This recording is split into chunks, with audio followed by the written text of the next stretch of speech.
This episode of Bear Talk details signs of intimate partner violence and provides resources available to those who may be experiencing it. Please take care while listening. Bear Talk is produced by the Golden Bear Gazette, Mount Juliet High School student newspaper.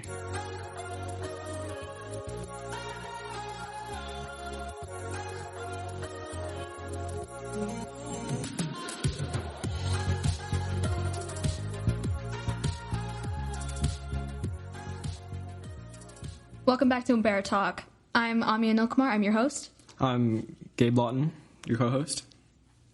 All right, so today's podcast is going to be about teen dating violence. As you know, February is Teen Dating Violence Awareness Month, and we're here to talk to you about that. Actually, the statistics about teen dating violence is 30% or 33% of adolescents experience some sort of IPV, which is intimate partner violence. And also nearly 1.5 million high school students experience some sort of violence in their dating relationships. Some red flags to notice early on is the manipulation, taking advantage of vulnerability, gaslighting, passive-aggressive behavior, and verbal abuse. And manipulation can be all sorts of ways. If one of the partners is taking advantage of the other partner, it can mess with their minds. Basically, it has effect on their mental health issues, and it just takes a toll on them. The next one, sexual abuse, it basically means using someone's body for their advantage, and it can also result in sexual assault or unconsented sexual activities. Substance abuse is another major red flag in relationships.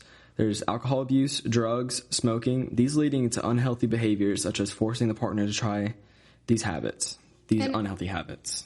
And as you know, substance abuse itself is a bad habit, and forcing it onto another partner is just awful.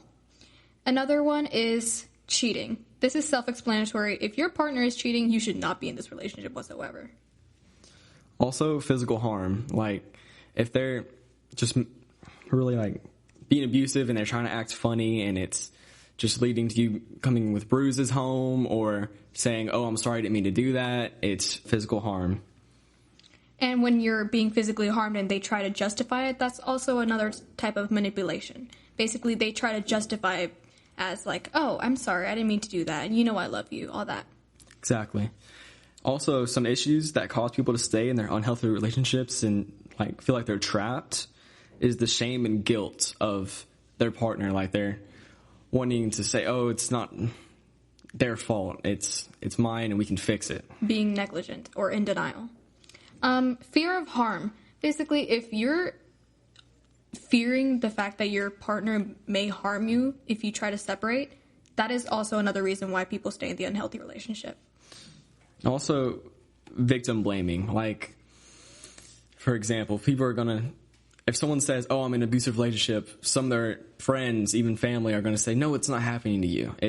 You're just wanting to get attention and not realize the red flags. And another part of victim blaming is basically when the partner who's abusing you is making it seem like it's your fault. It's your fault that I'm abusing you. Also, another issue is people sometimes won't believe them, and that's their fear. Some people won't believe what they're going through because they don't see it in their partner or in themselves being able to go through that certain situation. And many times, if your partner is well known and if they act differently with other people, they might think, oh, he would never do that. I've never seen him like that. He doesn't act like that. That's also leading to the fact that people stay in their unhealthy relationships.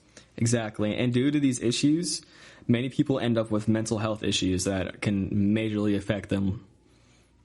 And those mental health issues can lead some people to self-harm, unhealthy coping mechanisms, and sometimes even suicide. What are you supposed to do if you're part of this, or if you believe you are? Talk to friends about advice. You can talk to them basically what to do if you need help. You can use the people that you trust the most. Talk to your parents, if grandparents, somebody you rely on that will be there for you, and just really go through each step, because each step is necessary when you're explaining your situation. And if things get to a unhealthy extent, you can seek professional help, which is always an option. Don't try to stay in the relationship. Don't feel like you're guilty or being shamed or no one will believe you. Just don't stick up for yourself and know what's right for you, especially if it comes to abusing or substance abuse, that they're making you start these unhealthy habits, you have to get away now or it's going to affect you. Next story we have is a MJHS student. He is a sophomore here. His name is Joey Cundiff. Hi, I'm Joey Cundiff. And how was your mental state at that time? Just really scary. It was really scary for me at such a young age. And even to now, how is this affecting you? I have PTSD from it, so that's like a long-lasting effect I have. I have like anxiety and stuff. What can you tell our fellow peers at MJHS to look out for? I think you should just like stop it early on and not have to put yourself through it for any longer. Just when you first notice it, stop it. What advice would you give to someone who is experiencing something similar, no matter who in your life? Just say something. Find someone that you trust and tell them. Find a police officer, a teacher, a parent. Say something. And what caused you to speak out about this now? I just like to use my story to help stop it in the future and help teach like younger people that they don't have to go through these things and there's ways to stop it. I'm gotta tell you, Joey, I'm really touched by your story, and not because of what you went through, but what you're doing now to help out. And we really thank you for that. Yes, I'd like to add on to what Omni said. It's huge to have the honor for you to be with us, and just I couldn't imagine it, and it's brave, and I'm just glad you're helping out and how you can make a difference in people's lives. And to anyone who is going through this issue, there are ways to help out. There is a hotline. It is 800-799-7233. It is the domestic violence hotline. If anyone is going through this, please reach out and help yourself.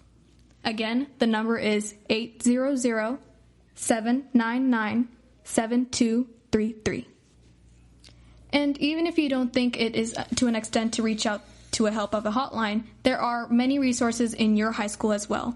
There are guidance counselors, there is a psychologist, there are teachers, there are very well educated people in this building itself that can help you out. Counselors, SROs, anyone that you feel close to that could help you out, it's something worth doing. If you suspect your friends or family members that are going through this, please reach out and step up for them because they might not have the strength at the time to do so for themselves. Thank you. I'm Ami Anilkumar. I'm Gabe Lawton. I'm Joey Cundiff. Thank you for listening to Bear Talk.